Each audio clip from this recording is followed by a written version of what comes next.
Coming up, I'm going to be talking about the brand new Disney Plus series, Star Wars: The Acolyte, the new Alien trailer, plus also how Disney Plus in Canada could get a little bit more expensive. But before we go any further, make sure you do hit that subscribe button to keep up with the latest Disney Plus news. Hi, it's Roger here from what's on DisneyPlus.com. It's time for a quick Disney Plus news roundup. So let's start off with talking about how Disney Plus in Canada could end up costing a little bit more because a new law has come into place, which is now requiring all streaming services that are based outside of Canada to end up having to pay an extra 5% of their Canadian revenue into a new system, which is going to end up being funding local content. So it's going to be going out to Indigenous groups, Black groups, and also just for Canada. And it's basically just putting out some money so they can create local content. So it's 5% of the revenues in Canada. So it doesn't mean it's a global one. So however many subscribers Disney Plus has, they'll then have to give 5% of that to this fund, and that then gets divvied out to all the different areas and stuff to make local content. They can also have other things as well with like making content in Canada, etc. So this is all about kind of keeping hold of Canadian content and kind of keeping local culture and stuff alive, because this only applies to US streaming platforms. So this includes Spotify, Netflix, Amazon, and Disney Plus. And it's a way really for the local area to kind of keep its local industry going, also to keep telling local stories. Because while on one hand, the US platforms and stuff don't like this idea, they don't want it, they don't want to be paying extra out. I mean, why would they, from their point of view? And they just say it's unnecessary and it's unneeded. But the simple truth is, if unchecked, what's probably going to end up happening globally is the US platforms are just going to continue to expand, that their reach will continue to grow, and local networks and stuff are just going to continue to get smaller and smaller and smaller until there isn't any, because it's just not going to be profitable as the streaming platforms become the default way of getting hold of that content. So the governments are all trying to protect it. So Canada's going with this kind of levy. Some other countries are doing similar things. Sometimes they're doing quotas. I think the levy is probably the best way of doing it, because that way they can then divvy out the money and do what they need to, rather than a quota, which is then kind of forcing them to create content, which will probably then end up resulting in lots of cheap content, because they've got this kind of thing here in Europe where it's like 30%. I'm not sure if that's the right way. I think a levy might be the better way for going for that one, but we're going to see different countries doing different things. Now in Canada, it's 5%. It's going to be starting later this year. Now I would not be at all surprised if at some point Disney Plus in Canada does get a price rise to basically counteract that thing. So unfortunately, all of this stuff is going to get passed on to the subscribers. There's no way it's not going to be. Let's be honest, companies never keep hold of, they're never going to just suck this up. They'll work it out that this price rise will come in at some point. Yeah, but the fact that it implies on impacts on every different streaming service as well, it means that it's not necessarily targeted for any particular platform. But yeah, so we're probably going to be seeing some little bits of changes in terms of maybe what we see coming into Canada from this fund, local content, which again is all about just telling those local stories, because the problem is these, especially like local news and local documentaries and things like that, that stuff's just not probably going to get made if the funding is not there to do so. And the big streaming platforms, you know, we're all seeing them cutting back, and they're cutting back on what they're spending on and doing all this. And local content is the first thing to go, because it's not that profitable. A lot of it is only being done because it's being funded by PBSs and stuff like that. And yeah, we're seeing massive changes and stuff. A lot of the big networks around the world are all trying to work out ways of trying to protect their own business, because streaming is a real disruptor and it's just changing the market. And ultimately, I do think in the long run, there is going to have to be safeguards in place to stop essentially US streaming services like Disney Plus getting too much power, too much control, and it's no good trying to fix it after the horse is bolted. They need to get it sorted early, and I think that's what they're trying to do right now. I know some people don't necessarily agree with it. I know and some people are like, oh, well, it should just let the free market go. Trouble is, free market then is you then being influenced by outside forces from outside the country. And that's not necessarily what every country wants to see happening. But let us know your thoughts on this. Do you think it's a good idea or not? I'd love to hear your thoughts on that in the comments below.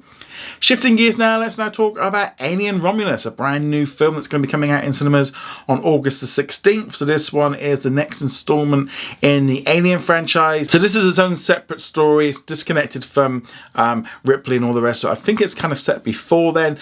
But one of the things I love about this one is a horror film. They are playing up on those aspects of that original first movie, which scared the heebie-jeebies. We've got that thing with the face huggers and just that keeping things close, keeping things simple, how just like, having one alien on board the ship can just rip them apart, and the scary bits, and they're all in the corridors and they'll breathe. It is just, this feels like fundamental Alien, and I've always thought Aliens was my favourite out of all of those films, but Alien does have a place in my heart for being kind of the original one, but also just a very tonally very different from Aliens, and it definitely feels like Alien Romulus is kind of leaning in on that a little bit more. So I'm looking forward to seeing it, obviously with it being a 20th Century Studios film. Expect to see this one then dropping onto Disney Plus once it's done its theatrical release. It wouldn't at all surprise me if maybe around Halloween time. I think that could be a good time to drop this one here, for kind of around there. I don't think it's quite going to do the full 90, 100 plus days like some of the other big movies. Depends how well it does. This originally was going to be sent straight to streaming. They decided to put it out in cinemas, which we're seeing them do a lot more of. But Alien Romulus, I think the trailer looks really good. I'm not really a big fan of horror movies, but this one is one I'm definitely going to go check it out. But let us know, are you going to be looking forward to watching Alien Romulus? I'd love to hear your thoughts on this in the comments below. Let's now shift gears and talk about a brand new Hulu original called Mastermind to Think Like a Killer, which is a brand new documentary which takes a look at an FBI profile, the first ever woman in the role, and how much she changed within the FBI, tracking down serial killers and kidnappers, and the way that she used some like new techniques, listening to their audio tapes and like tracking things down and working out profiles and stuff. Very interesting documentary trailer. I'm definitely going to hopefully check this one out. Now, at the minute, it's just confirmed for Hulu, and obviously Hulu on Disney Plus on July the 11th. No word yet on if this one's going to be launched internationally on Disney Plus. Hope it is. It's definitely, I think, something that'll have a lot of interest. We've definitely seen a huge rise in the popularity of these true crime documentary series, and yeah, it just makes sense for Disney to lean in on this more, especially on like the ABC Hulu side. Again, because they're very cheap to make, but also just very, very riveting. But are you going to be checking this one out? Let me know in the comments below. Let's now talk about what's new on Disney Plus today. So the big new release is 2 episodes of Star Wars: The Acolyte. That's the big new one. Also as well around the world there are some other new additions. For example, like here in the UK, we get like new episodes of 911 and Tracker. In the US as well, and around the world there was a new series of shorts about Ariel the Little Mermaid. But let's jump now into Star Wars: The Acolyte. I've really enjoyed this series. Now, I've been lucky enough to see the first 4 episodes, but I'm not going to go into episodes 3 or 4. Just want to talk about episodes 1 and 2 now. So if you haven't seen it, just be aware there's some spoilers. I just want to jump forward to the question of the day. But I really enjoyed this series because I like sort of crime drama stuff, and I enjoyed the fact that this one kind of has that there. They're trying to track down what's been going on. I also really enjoyed how it feels like it's part of Star Wars, and like how, in some ways, how the Phantom Menace made me feel.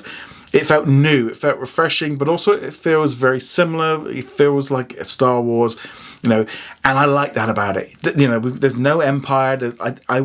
I felt like with the music, I liked a little bit more like Star Warsy. In there, I always feel like with these shows they should start with the proper crawl at the beginning. That would have been better rather than how they did it. But again, I just thought this show was really refreshing. It's nice to have something new happening. We don't know any of the characters. This is all fresh. We know that in like 100 plus years we'll be getting into the Skywalker saga. But then this means that because it's all fresh and we've never seen any of these characters before, there's much more risk of them dying, things happening. We don't know where they're going, what's going to happen. And I like that whole aspect of just like not feeling like hemmed in, of knowing where we're going to be. Because obviously with Andor, we knew where the show has to end in order to set up Rogue One. We know with Obi-Wan Kenobi that it's going to get there. They've got a little bit more scope with The Mandalorian and Ahsoka, but ultimately we know that we're going to end up at the First Order and that whole era. But really enjoyed The Acolyte. I loved all the special effects in there. It didn't feel as volumey because they kind of use real sets. I like that aspect to it. A lot of fight scenes in here, a lot more like defensive kung fu kind of martial arts stuff. which I enjoyed. Carrie-Anne Moss, she was great. It definitely felt a bit Matrixy and stuff of it. Obviously, with her character, I mean, you know, doesn't last long in this one, which is not a huge surprise because they have to kill a Jedi. That's the kind of the part of the story. But I did like how they did it, where she didn't really want to fight. And I like that whole aspect, and kind of bringing a little bit of Hollywood to the show, but also allowing that her death to mean something moving forward. Also, really liked having the two main characters with essentially was something that I was not expecting, was with the twins. Now, I was not sure if they were going to be twins or if it was just like, you know, like when she went to sleep, then she became May. So I like that aspect, because that had me thinking right through to the end of that episode of where's this going, what are they doing? Because I originally thought actually that was just, like I said, like when she fell asleep, this like outer version of this character came out, but no, it's actually her twin sister. And I like that whole thing. There were some things in here which maybe necessarily it felt a little bit short. It would have been nice to have slightly longer episodes, and I'd say that against the whole series so far. But I enjoyed it. Now, I know some people are not going to like Star Wars. That's literally at the minute, it's like anything. Like, not everyone is going to like everything. People are going to pull it apart, you know, because it's just the thing it is. I enjoyed this show. I'm looking forward to watching the rest of the series. Yeah, there's some little issues and stuff with it, but it's just nice to have this return to Star Wars every week, so I can't wait for it. But I'd love to hear your thoughts on what you thought of the first 2 episodes of The Acolyte. Obviously, next week we'll have a brand new episode, but let me know about it in the comments below. And our question of the day, which comes from Joe, who says, what do you think of Skydance buying Paramount? What do you think the future of it's going to be for them? So at the minute, as of the time of recording, it's still a little bit hit and miss, so whether or not this is actually going to happen. Sherry Redstone has to kind of agree on it. I think this is more likely going to go through, and also don't think there'll be much regulation issues because you've basically got 2 companies coming together. There's not like, you know, they're not big enough in the same way to like cause any problems. So I think it makes sense. I think we're going to see a stripped down Paramount. We're going to be seeing a lot less originals. We're going to be seeing a lot more cheaper shows, focusing in on IPs. Being a little bit more leaner. I think they're going to be leaning more in on licensing out their content. I would not be at all surprised if Paramount Plus ends up getting folded into Peacock or Sky or other things like that, and they've already kind of been doing different deals and stuff.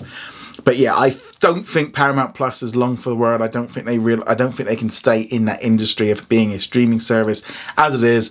I think it might end up just becoming maybe a bit of somewhere where they put library content, but more importantly, I think it's just going to end up getting shut down so they can kind of move more into where the Sony version was, where it's just licensing stuff out. I think they're going to sell off some assets, maybe some other bits and pieces.